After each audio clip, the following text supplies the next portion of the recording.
Hello everyone, a very warm welcome back to the channel.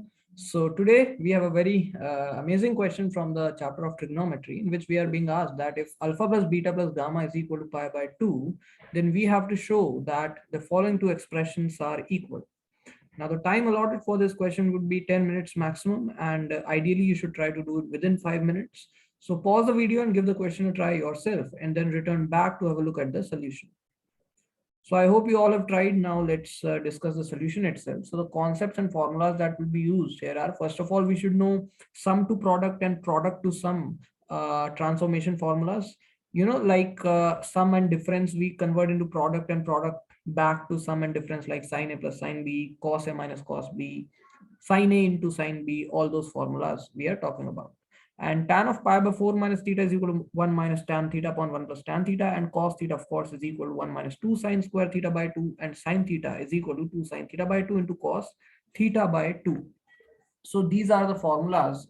These are submultiple angle formulas, the last two, and very basic formulas. Now let us see how to solve the question. So we are going to be starting with the RHS, in which we are going to be considering first the numerator n.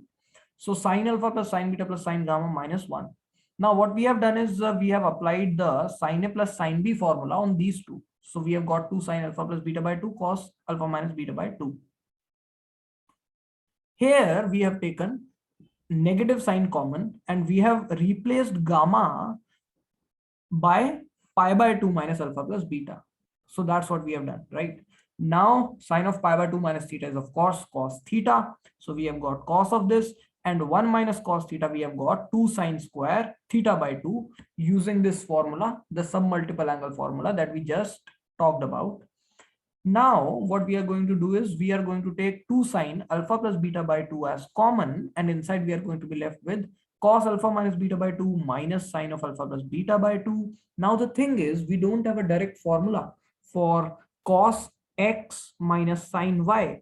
So what we do is we convert it forcefully into cosine, right? The sine we convert into cosine. How? Sine theta is equal to cos of pi by 2 minus theta. So I've written this sine as cosine of pi by 2 minus the angle inside of it, right? Now since we are, now this is in the form cos of something minus cos of something, so cos x minus cos y formula is already known to us, which is what we have applied here. So cos x minus cos y is equal to 2 sine x plus y by 2 sine y minus x by 2. So that is exactly what I've applied here. First angle plus second angle by 2 into sine of second angle minus first angle by 2, right? And the remaining things we have written as it is. Now what we have done here is I have replaced alpha plus beta completely in terms of gamma. Alpha plus beta I have replaced as pi by 2 minus gamma. So that's how I got this term. And the remaining terms I have simply simplified them, nothing else. So remaining things after simplifying, we get these, okay? Then what we have done is simply rearrange the terms and we get the equation number 1 after rearranging. Now we talk about the denominator d, which is cos alpha plus cos beta plus cos gamma. So that obviously is equal to 2 cos alpha plus beta by 2 cos alpha minus beta by 2 plus, so what I've done here is I have applied cos A plus cos B formula on these two terms, and here I have replaced the gamma in terms of alpha and beta. So pi by 2 minus alpha plus beta. Of course, this is going to become sine of alpha plus beta, on which I have applied the submultiple angle formula. Sine theta is equal to 2 sine theta by 2 cos theta by 2. So very simple, nothing difficult till here. Now what we have done is we have taken 2 cos alpha plus beta by 2 as common, and inside we are going to be left with cos alpha minus beta by 2 and plus sine of alpha plus beta by 2. But sine of alpha plus beta by 2, I have once again converted in cosine of pi by 2 minus the angle inside of sine, because we don't know the formula for cos x plus sine y. That's why we have forcefully converted into cosine of an angle. Now, since we already know the formula of cos x plus cos y to be 2 cos x plus y by 2 cos x minus y by 2, that's what we have applied in the next step when we come here. Okay. So after applying that, look what we are doing. This alpha plus beta, I have replaced completely in terms of gamma once again, just the way we did it in the numerator. So pi by 2 minus gamma I have written.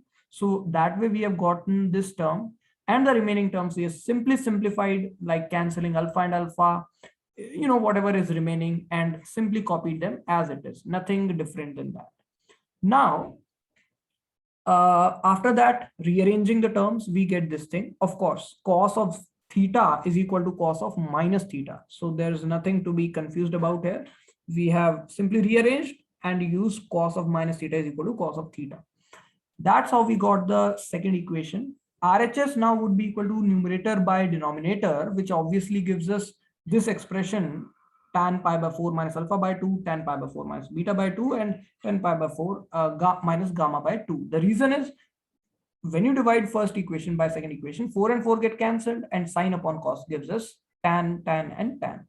So finally, using tan of pi by 4 minus theta is equal to 1 minus tan theta upon 1 plus tan theta formula, this gives us this gives us this, and this gives us this. So we have finally got this expression equal to the RHS, but this is nothing but the RHS only, right? This final expression is the LHS.